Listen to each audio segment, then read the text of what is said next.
نحمده ونصلي على رسوله الكريم اما بعد فاعوذ بالله من الشيطان الرجيم بسم الله الرحمن الرحيم الباب الاول فرسٹ چیپٹر پہلا باب پہلا دروازہ فقہ اسماء اللہ و صفاته فقہ انڈرسٹینڈنگ سمجھ بوجھ اسماء نام اللہ کے اللہ تعالی کے نام و صفاته اور اس کی صفات کی سمجھ بوجھ. فقہ اسماء اللہ و صفاتہ میں 10 چیزیں آتی ہیں. الاول فقہ العلم باللہ و اسمائہ و صفاتہ. فقہ العلم، علم کی سمجھ کس بارے میں؟ اللہ کے بارے میں، اس کے نام اور صفات کی، یعنی اللہ کے بارے میں جاننا اور اس کے نام اور صفات کے بارے میں جاننا، اس بات کی فقہ. الثانی فقہ عظمت الرب، رب کی عظمت کی فقہ سمجھ بوجھ کہ اللہ کی عظمت کتنی ہے، اللہ کی بڑائی. الثالث فقہ قدرت الرب، رب کی قدرت کی فقہ. الرابع فقہ رحمت الرب، رب کی رحمت کی فقہ.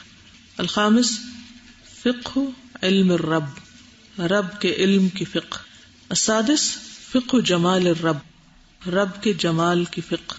السابع فقہ اسماء اللہ الحسنى، اللہ کے اچھے اچھے ناموں کی فقہ. الثامن فقہ صفات اللہ و افعالہ، اللہ کی صفات اور افعال کی فقہ. التاسع فقہ احکام الاسماء والصفات، اسماء اور صفات کے احکام کی فقہ. العاشر فقہ التعبد باسماء اللہ و صفاتہ، اللہ کے ناموں اور صفات کے ساتھ عبادت کرنے کی فقہ. قال اللہ تعالی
فقہ العلم باللہ و اسمائہ و صفاتہ، اللہ تعالیٰ اس کے ناموں اور اس کی صفات کے علم کی سمجھ یا اس کی فقہ. قال اللہ تعالی، اللہ تعالیٰ کا ارشاد ہے فاعلم انہ لا الہ الا اللہ واستغفر لذنبک وللمؤمنین والمؤمنات واللہ یعلم متقلبکم ومثواکم. فعلم پس جان لو، علم حاصل کرو، انہ بے شک وہ، لا الہ الا اللہ نہیں کوئی الہ برحق معبود برحق، الا اللہ سوائے اللہ کے مگر اللہ. واستغفر لذنبک اور بخشش مانگیے اپنے گناہ کی، وللمؤمنین والمؤمنات مومن مردوں کی اور مومن عورتوں کی خطاؤں کی. واللہ اور اللہ یعلم جانتا ہے، متقلبکم ومثواکم تمہارا چلنا پھرنا اور تمہارا ٹھکانا، تمہاری حرکت اور تمہارے قیام سب کے بارے میں اللہ خوب جانتا ہے. سورۃ محمد آیت 19. وقال اللہ تعالی اور اللہ تعالیٰ کا ارشاد، اعلموا جان لو، ان اللہ شدید العقاب کہ اللہ سخت سزا دینے والا ہے، وان اللہ غفور الرحیم اور بے شک اللہ غفور الرحیم ہے. ما علی الرسول الا البلاغ، رسول پر پہنچانے کی سوا کوئی ذمہ داری نہیں. واللہ یعلم ما تبدون وما تکتمون اور اللہ خوب جانتا ہے جو تم ظاہر کرتے ہو جو تم چھپاتے ہو. سورۃ المائدہ 98-99. یہاں پر انہوں نے استشہاد کے طور پر، دلیل کے طور پر، ایویڈنس کے طور پر 2 آیات پیش کی ہیں کہ یہ علم کیوں ضروری ہے، اللہ کے بارے میں جاننا، اس کے ناموں کے بارے میں جاننا اور اس کی صفات کے بارے میں جاننا. تو اس میں اللہ سبحانہ وتعالیٰ نے خود اس کا حکم دیا ہے کہ تم جانو، تمہیں جاننا ہے. فعلم، رائٹ، امر کا صیغہ ہے. اور پھر اعلمو، تم سب جان لو. کس بات کو جان لو؟ کہ اللہ تعالیٰ سخت سزا بھی دیتا ہے اور غفور رحیم بھی ہے. تو اس سے کیا پتہ چلتا ہے کہ اللہ کی وحدانیت، توحید، اللہ کی صفات، اس کے نام، ان کو جاننا ضروری ہے، لازم ہے، کیونکہ ہمیں اللہ سبحانہ وتعالیٰ نے اس کا حکم دیا ہے. واضح؟ یعنی یہ ایسا کام نہیں ہم کر رہے کہ جو بس جیسے والنٹریلی یا آپشنل یا دل چاہے تو کر لے نہیں تو نہ کرے، بلکہ اس کا کرنا ضروری ہے. العلم باللہ واسمائہ وصفاتہ اشرف العلوم واجلھا واعظمھا علی الاطلاق. العلم، علم، جاننا، باللہ، اللہ کو، واسمائہ، اور اس کے ناموں کو، وصفاتہ، اور اس کی صفات کو، اشرف العلوم، علوم جتنے بھی ہیں دنیا میں، واٹس ایور، ان سب میں اشرف ہے. اشرف کہتے سب سے بلند، سب سے اونچا، سب سے بہترین، شرف، شرف والا، معزز. وہ اجلھا، اور سب سے بلند، جلال والا، عظمت والا. وہ اعظمھا، اور سب سے بڑا. علی الاطلاق، مطلقاً، ایبسولوٹلی، ٹھیک ہے نا. علی الاطلاق یعنی اس میں کوئی شک ہی نہیں، اس میں کوئی ڈفرنس آف اوپینین ہی نہیں کہ سب سے اہم اور سب سے بلند، سب سے معزز، سب سے بزرگی والا، سب سے عظمت والا علم دراصل اللہ کے بارے میں جاننا، اس کے ناموں کے بارے میں جاننا اور اس کی صفات، کیونکہ وہی ہمارا خالق ہے، وہی مالک ہے. والعلم باللہ تبارک و تعالی اصل الاشیاء کلھا. اللہ تبارک و تعالی کے بارے میں جاننا تمام اشیاء کی اصل ہے. یعنی اگر خالق کا پتہ چل جائے گا تو مخلوق کے بارے میں پھر تبھی صحیح نقطہ نظر ہوگا. اگر ہم کریشن کو تو جانیں اور ہر چیز جو ہمارے سامنے ہے اس کو ہم ڈسکور کرنے کی فکر کریں، لیکن آج تک ہم یہ نہ جانیں کہ ان سب چیزوں کو پیدا کرنے والا کون ہے، وہ خود کیا ہے، تو پھر ہمارا کریشن کے بارے میں جاننا بھی ادھورا ہے، درست نہیں. ہمارا اینگل، ہمارا پرسپیکٹو، ہمارا طریقہ صحیح نہیں ہوگا، چاہے ہم کتنا بھی جان لیں، ہم اصل کو نہیں پہنچیں گے. تو تمام اشیاء کے علم کی اصل کو پہنچنے کا طریقہ کیا ہے کہ پہلے خالق کو جانو، اس کے بارے میں علم حاصل کرو. حتی ان العارف به، حتی یہاں تک کہ، ان بے شک، العارف پہچاننے والا، جاننے والا، بھی اس کو، حقیقت المعرفت، معرفت کی حقیقت یعنی جو حق ہے جاننے کا، پہچاننے کا. یستدل، دلیل حاصل کرتا ہے، بما عرفا، جو اس نے جانا ہوتا ہے، من اسمائہ، اس کے ناموں میں سے، وصفاتہ، اور اس کی صفات میں سے، علی ما یفعلہ، اوپر اس کے جو وہ کر رہا ہوتا ہے اس کو، ٹھیک ہے، جو وہ کرتا ہے، جو اس کا کام ہے. یعنی جو عارف ہوتا ہے، عارف بھی کی ضمیر کدھر جا رہی ہے؟ حتی ان العارف بھی، یہاں تک کہ اس کو پہچاننے والا، کس کو؟ علم باللہ، اللہ کے بارے میں علم کو جو جانتا ہے، حقیقت المعرفت، جسے جاننا چاہیے، تو وہ دراصل استدلال پکڑتا ہے اس میں سے جو وہ جانتا ہے، اسماء و صفات میں سے، ان کاموں کے بارے میں جو وہ کرتا ہے. نہیں، اللہ تعالیٰ جو کچھ بھی کرتا ہے اس کا پتہ کہاں سے چلے گا، اس کا حق کیسے ادا ہوگا، اللہ کے بارے میں جاننے کا طریقہ کیا ہوگا؟ اسماء و صفات کو جانا چاہیے، ٹھیک ہے نا. مثلا میں یہ دعویٰ کروں کہ میں اللہ کو بہت جانتی ہوں، مجھے اللہ سے بڑی محبت ہے، اور ایک نام نہیں پتا اور اس کا ایک کام نہیں پتا، کہ اس کے جو نام ہے وہ اس کے کاموں کو بھی ظاہر کرتے ہیں، ٹھیک ہے نا. سمجھ آ گئی آپ کو؟ استدلال کا دلیل سے ہے، ریفرنس کے معنوں میں آتا ہے، ریفرنس دینا ہے، دلیل لینا. یعنی اللہ کے بارے میں علم کی حقیقت کو پہنچ ہی نہیں سکتے آپ جب تک کہ آپ اس کے اسماء و صفات کو نہیں جانتے. اور اس کے اسماء و صفات جو ہیں اسی سے تو پتہ چلتا ہے کہ اس نے کیا کیا کیا ہے. ٹھیک ہے نا. ہاں.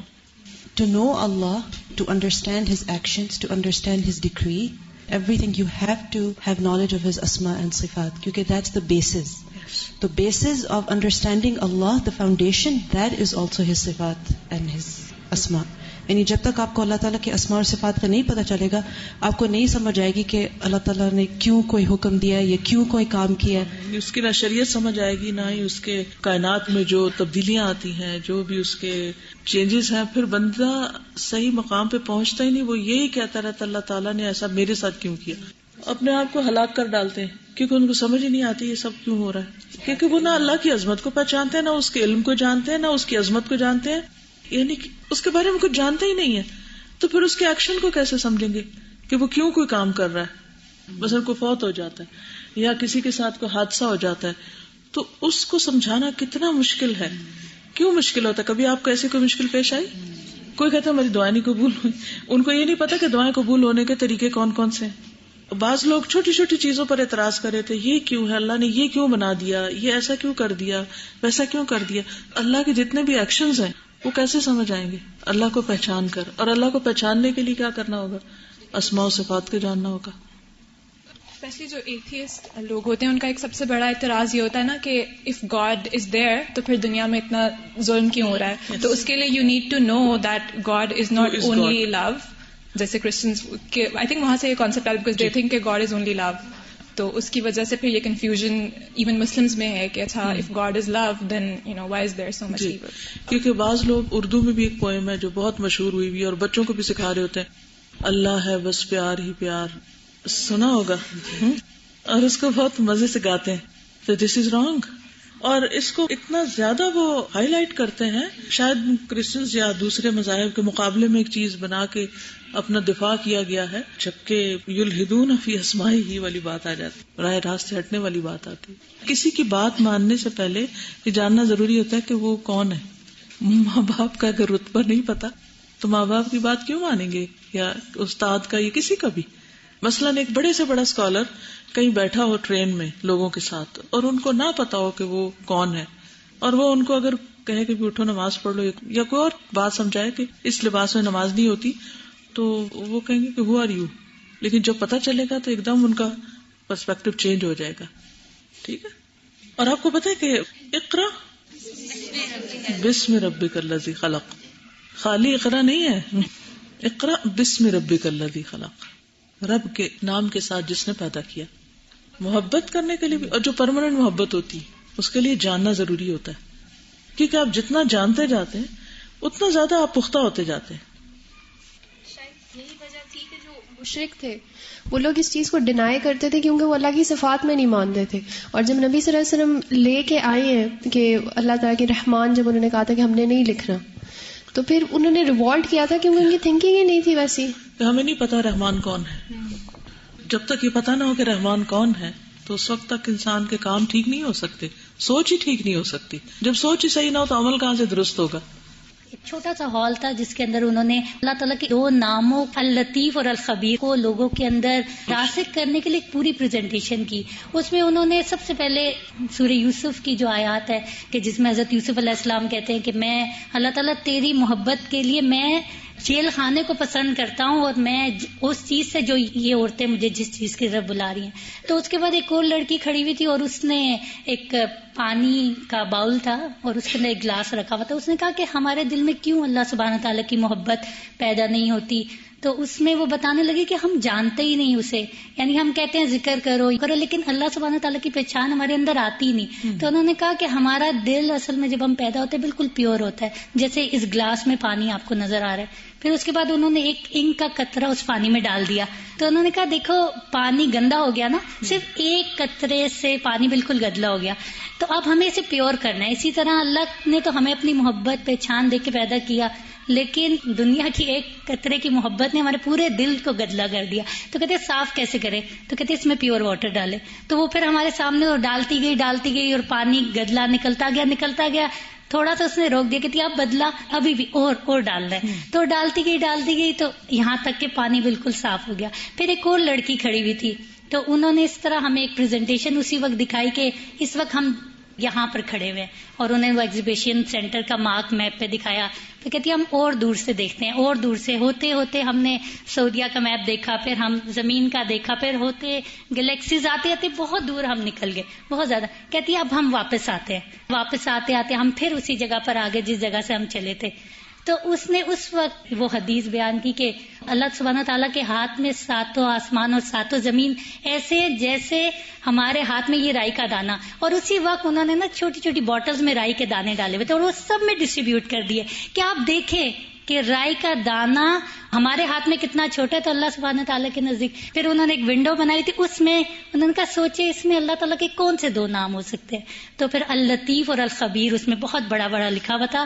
خود امیجن کریں کہ ہماری نظر میں رائی کے دانے کو ہم کوئی بھی اہمیت نہیں دیتے، تو اللہ سبحانہ تعالیٰ اتنے رائی کے دانے کے باوجود ہم سب کو جانتا ہے، اور صرف جانتا ہی نہیں ہر چیز کے بارے میں پوری طرح باخبر ہے.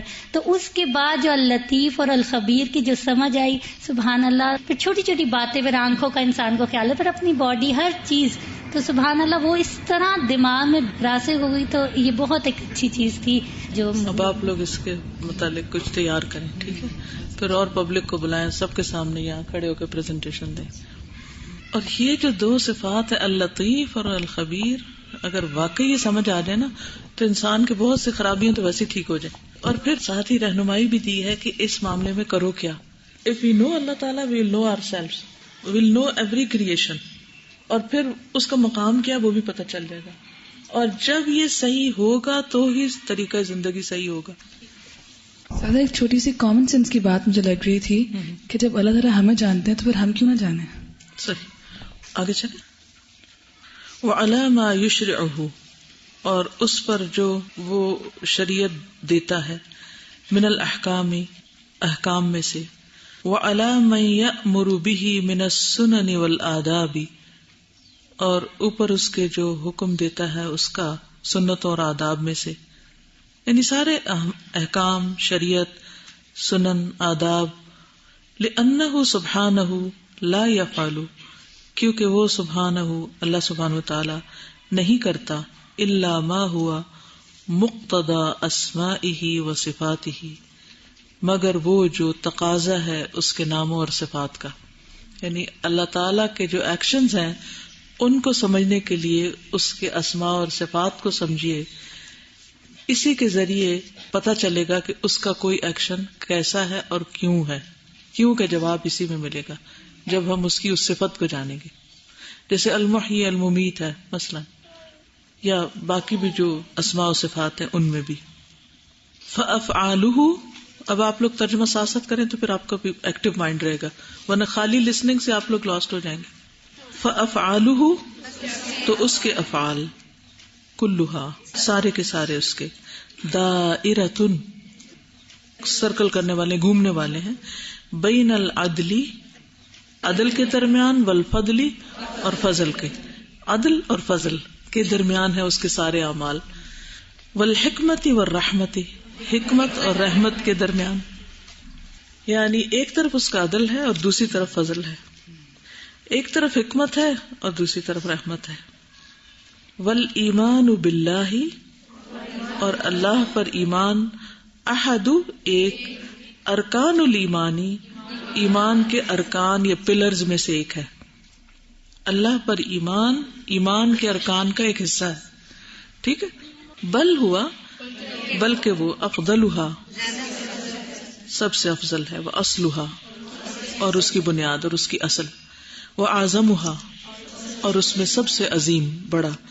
ولیس الایمان، اور نہیں ہے ایمان، مجرد، فقط، اونلی، قول، بات، باللسانی، زبان سے، من غیر معرفت بالرب و اسمائہ و صفاتہ، بغیر معرفت کے رب کی، اس کے اسماء و صفات کے. رب اور اس کے اسماء و صفات کی معرفت کے بغیر خالی کھلی زبان سے صرف اقرار کرنے کا نام نہیں ہے. ٹھیک ہے نا. ہم عام طور پر ایمان کی تعریف کیا کر دیتے ہیں؟ اقرار باللسان. تو کہتے ہیں کہ محض اقرار باللسان نہیں ہے، یہ تصدیق بالقلب بھی ہے، یا اس کا علم جاننا بھی ضروری ہے. سمجھ آ گیا؟ اب میں دوبارہ اس جملے کو پڑھوں گی، آپ اپنے انڈرسٹینڈنگ کو خود ٹیسٹ کیجئے کتنا سمجھ آ رہا ہے. والایمان باللہ احد ارکان الایمان بل هو افضلها واصلها واعظمها وليس الایمان مجرد قول باللسان من غیر معرفت بالرب واسمائه وصفاته. ٹھیک ہے، سمجھ آ گئی؟ اوکے. بل حقیقت الایمانی، بلکہ ایمان کی حقیقت، ان کہ یعرفہ پہچان لے، العبد رب رب کو. ایمان کی حقیقت یہ ہے کہ بندہ رب کو پہچان جائے. الذی وہ رب یؤمن بہ جس پر وہ ایمان رکھتا ہے، ویبذل خرچ کرتا ہے، جہدہ اپنی کوشش لگاتا ہے، فی معرفتی پہچاننے میں، فی معرفتی اسمائہ و صفاتہ اس کے نام اور صفات کو پہچاننے میں جو وہ اپنی جد و جہد لگاتا ہے، کوشش خرچ کرتا ہے. ومعرفت آلائہ و احسانہ اس کی نعمتوں اور احسانات کی معرفت. فبأی آلاء ربکما تکذبان حتی یہاں تک کہ یبلغ وہ پہنچ جاتا ہے درجۃ الیقین یقین کے درجے کو، یعنی پہلے جانتا ہے، معرفت حاصل کرتا ہے، پھر یقین کے درجے کو پہنچ جاتا ہے، علم الیقین آ جاتا ہے. وَكُلَّمَا اور جب کبھی جتنا بھی ازداد وہ زیادہ ہوتا ہے، معرفتاً معرفت میں، بربہ اپنے رب کی، زاد ایمانہ یعنی جتنی معرفت زیادہ ہوتی ہے اتنا ایمان زیادہ ہوتا ہے، وسیع ہوتا ہے، بڑا ہوتا ہے. وَكُلَّمَا اور جتنا بھی یا جب کبھی نقص کمی ہوتی ہے، یعنی نقص کس میں؟ معرفت میں. نقص ایمانہ اس کا ایمان بھی ناقص ہو جاتا ہے. معرفت کے بڑھنے سے ایمان بڑھتا ہے اور معرفت کے کم ہونے سے ایمان کم ہوتا ہے. ٹھیک ہے، تو گویا ایمان کی کمی بیشی اس پر ڈپینڈ کرتی ہے کہ اللہ کی معرفت یہ پہچان کتنی ہے. واللہ اور اللہ عز وجل خلق الخلق اس نے پیدا کیا مخلوق کو، لیعبدوہ تاکہ وہ اس کی عبادت کریں، ویعرفوہ اور اس کو پہچانے، ویوحدوہ اور اس کو ایک جانے، ایک مانے. وہذہ اور یہ ہیا یہی یا وہی الغایۃ مقصد ہے، المطلوبۃ مطلوب، الغایۃ المطلوبۃ منہم ان سے، یعنی بندوں سے جو چیز مطلوب ہے، جو مقصود ہے، وہ دراصل یہی ہے کہ بندے اپنے رب کو پہچانے، اس کی عبادت کرے. اللہ نے اسی لیے ان کو بنایا. اور اگر انہوں نے سارے کام کیے، دنیا بھر کو جان لیا، خالق کو نہیں جانا، تو وہ خالی ہاتھ گئے. فالاشتغال پس مشغولیت، مصروفیت، بذالک اس کی، اس کام میں، اس علم میں، اشتغال مشغولیت ہے، مصروفیت ہے، بما خلق لہ العبد جس کے لیے اس نے عبد کو پیدا کیا. وترکہ اور اس کا چھوڑ دینا. کس کا چھوڑ دینا؟ اس مشغولیت کو چھوڑ دینا، اس کام کو چھوڑ دینا. اہمال غفلت ہے، غافل ہونا ہے. لما خلق لہ جس کے لیے وہ پیدا کیا گیا، یعنی جس کام کے لیے انسان پیدا کیا گیا ہے، اگر وہ اسی کو چھوڑ دے تو یہ ایک بہت بڑے نقصان کی بات ہے.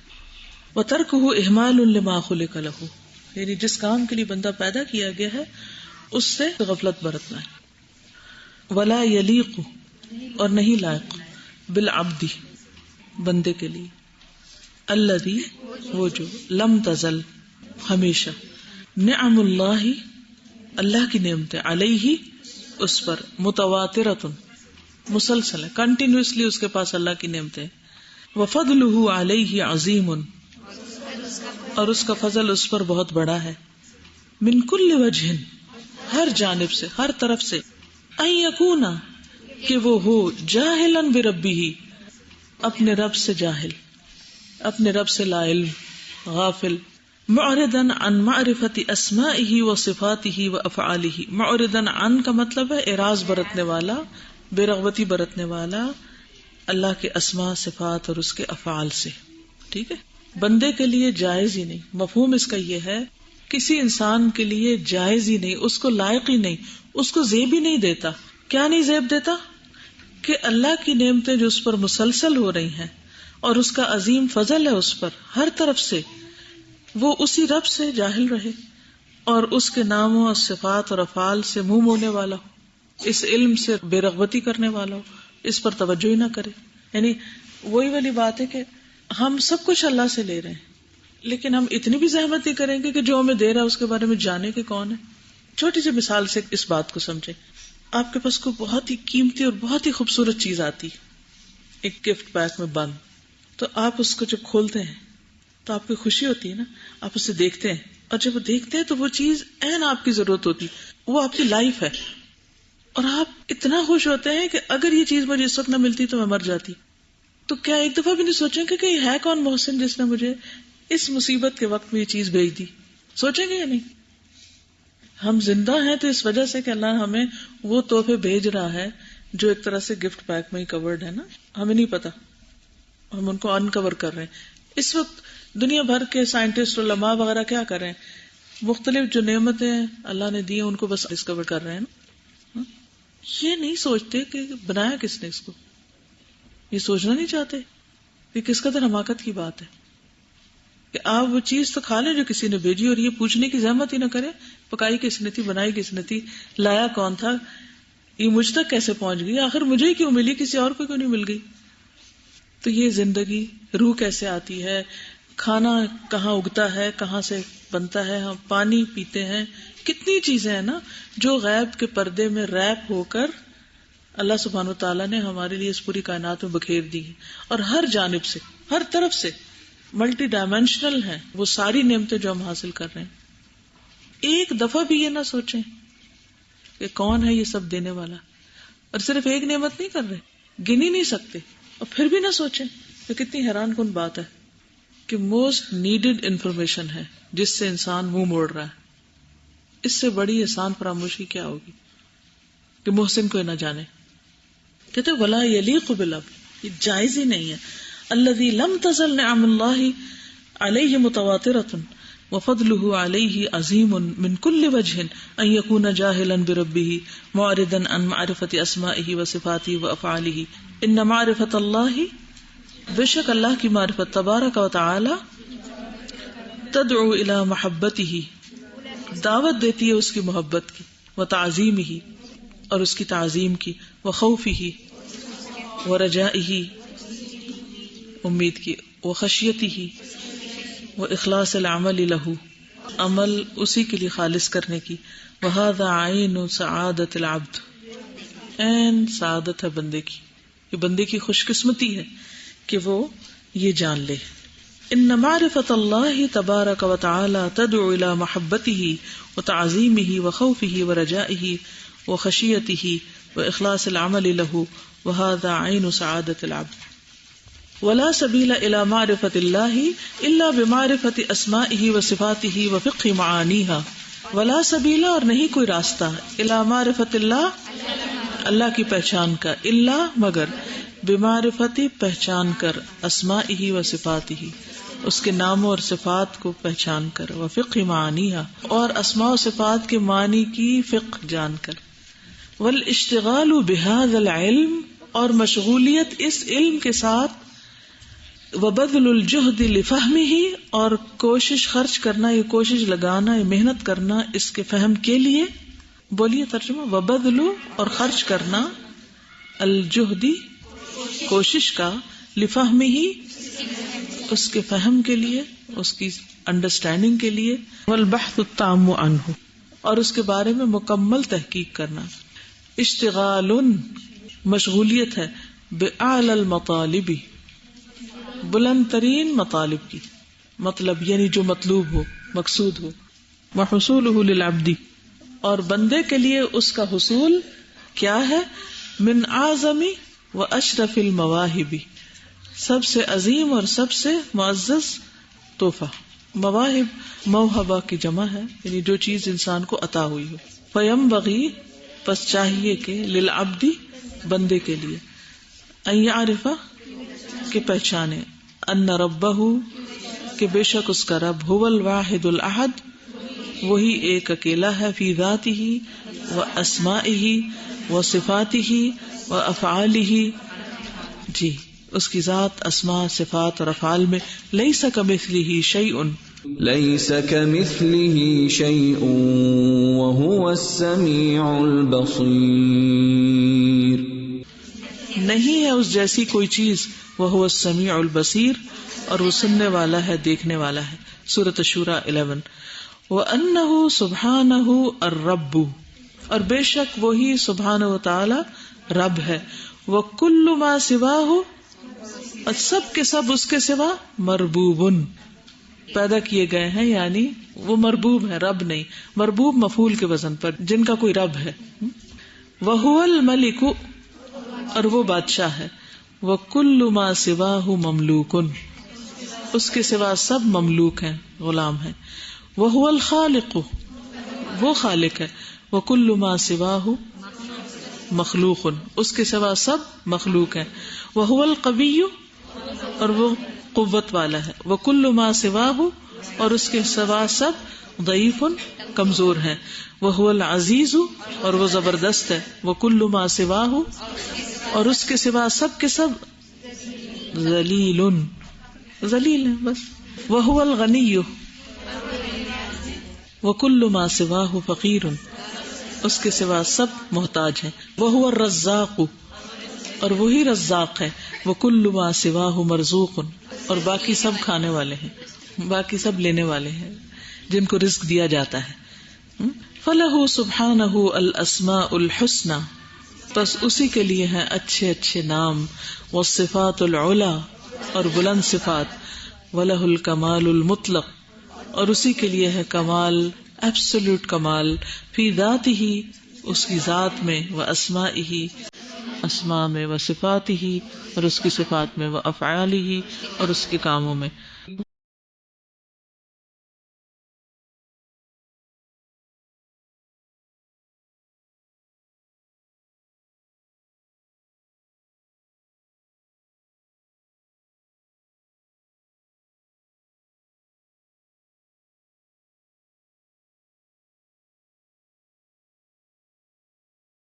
هو اللہ الذی لا الہ الا هو الملک القدوس السلام المؤمن المؤمن المہیمن العزیز الجبار المتکبر سبحان اللہ عما یشرکون۔ سورۃ الحشر آیت 23۔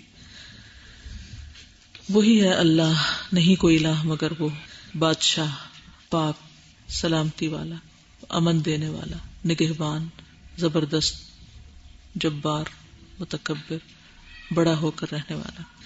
پاک ہے اللہ اس سے جو وہ شریک ٹھہراتے ہیں۔ وَلَهُ جل جلالہ اور اسی کے لیے ہے جل جلالہ، اس کی بزرگی بزرگ ہے، یعنی صفات الکمالی، اسی کے لیے ہے کمال کی صفات، یعنی ساری صفات اپنے کمال کے ساتھ اسی کو زیبا ہے، اسی کے لیے ہے، اسی کا حق ہے۔ وہ صفات الجلال اور بزرگی کی صفات، کمال کی صفات، بزرگی کی صفات، اور صفات الجمال اور خوبصورتی کی صفات، یعنی اسی کے لیے ہے اچھے اچھے نام، اچھی اچھی صفات۔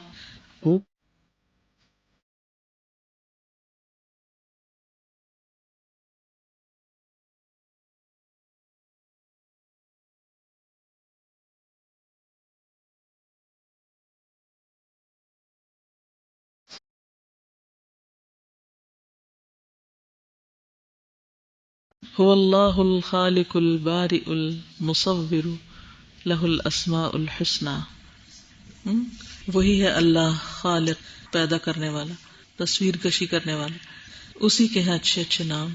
یسبح لہ ما فی السماوات والارض، آسمان و زمین کی ہر چیز اس کی تسبیح بیان کر رہی ہے۔ وہو العزیز الحکیم اور وہ زبردست ہے، حکمت والا ہے۔ وہذہ المعرفۃ اور یہ معرفت، یہ علم، یہ پہچان، ہی غذاء القلوب دلوں کی غذا ہے، دلوں کا کھانا ہے۔ وبها تزكو النفوس اسی سے تزکیہ ہوتا ہے نفسوں کا۔ وتطمئن القلوب اور اطمینان پاتے ہیں دل۔ وتنشط اور ایکٹیو ہو جاتے ہیں. لطاعت اللہ، اللہ کی اطاعت کے لیے، بذکری ہی، اس کے ذکر کے ساتھ، و محبتی ہی، اور اس کی محبت کے ساتھ، و عبادتی ہی، اس کی عبادت کے ساتھ، و تعظیمی ہی، اور اس کی تعظیم کے ساتھ، و تکبیری ہی، اور اس کی بڑائی بیان کر کے، و حمدی ہی، و شکری، اس کے حمد اور شکر بیان کر کے دل مطمئن ہوتے ہیں اور ایکٹیو ہو جاتے ہیں. تو خلاصہ کیا ہے ایک جملے میں؟ فقہ العلم باسماء اللہ و صفاتہ، اللہ کے اسماء اور صفات کے علم کے فقہ. اس کی دلیل کیا ہے، اس کا جاننا کیوں ضروری ہے، اور اس کا فائدہ کیا ہے. شروع میں انہوں نے دلیل دی، یہ حکم ہے اللہ کا، ٹھیک ہے. پھر انہوں نے اس کی ریزن بتائی ہے، اللہ کو پہچاننے کے لیے اس کی اسماء و صفات کی پہچان ضروری ہے.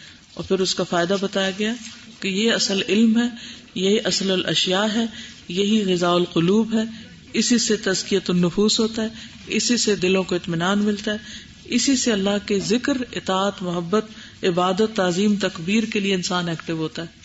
یہ سارے اعمال اس کے بعد ہی آتے ہیں جب انسان کو حق کا معرفت ہی ہو جاتا ہے. مجھے تو یہ سمجھ آئی کہ ہر چیز اپنی پلیس، مقام پر صرف اس وقت آ سکتی ہے جب ہم اللہ تعالیٰ کو پہچانیں. یعنی یہ کی ہے، ٹھیک ہے نا. یعنی جگسا پزل ہوتی ہے نا جیسے، تو اس کا ہر پیس اپنی جگہ پر آ جاتا ہے اگر پہلا پیس آپ صحیح جگہ لگا دیں. یعنی ایک پیس اگر مسنگ ہو تو باقی چیزیں جو ہیں وہ درست نہیں رہتی. اول، آخر، انجام، جزا، سزا، سب کچھ، تقدیر، یعنی بڑے بڑے مسئلے جو ہیں وہ اسی سے ہی حل ہوں گے. باعمل اور بے عمل انسان میں فرق سمجھ گئی ہے، اسی لیے انہوں نے کتاب کا نام فقہ رکھا ہے. جانا ہے، سمجھا نہیں. انفارمیشن ہے، صرف یقین کے درجے کو نہیں پہنچا. ہمارا پہلا سبق کرنا چاہیے تھا، لیکن اب ہم اتنے بڑے ہو کے یہ کر رہے ہیں. ابھی بھی تیار کہاں ہے، ابھی فار گرانٹیڈ لیتے ہیں کہ ٹھیک ہے اگر ٹائم مل گیا تو سیکھ لیں گے، نہیں تو نہیں. اگر ہم اپنے نفس کی، ضمیر کی آوازوں پر توجہ دیتے رہیں تو فطرت میں تو ہمارے اللہ کی پہچان سب کے اندر ہوتی ہے. جو بھی بچہ پیدا ہوتا ہے پھر وہ بڑا ہوتا ہے، لیکن اثرات جو قبول کرتا ہے ماحول سے اور جو ساری چیزیں ہوتی ہیں وہ اس کے دل پہ ایسے اثرات چھوڑ دیتی ہیں کہ جس کی وجہ سے پھر نور آتا نہیں ہے. سبحانک اللہم و بحمدک، اشہد ان لا الہ الا انت، استغفرک و اتوب الیک. السلام علیکم و رحمۃ اللہ وبرکاتہ.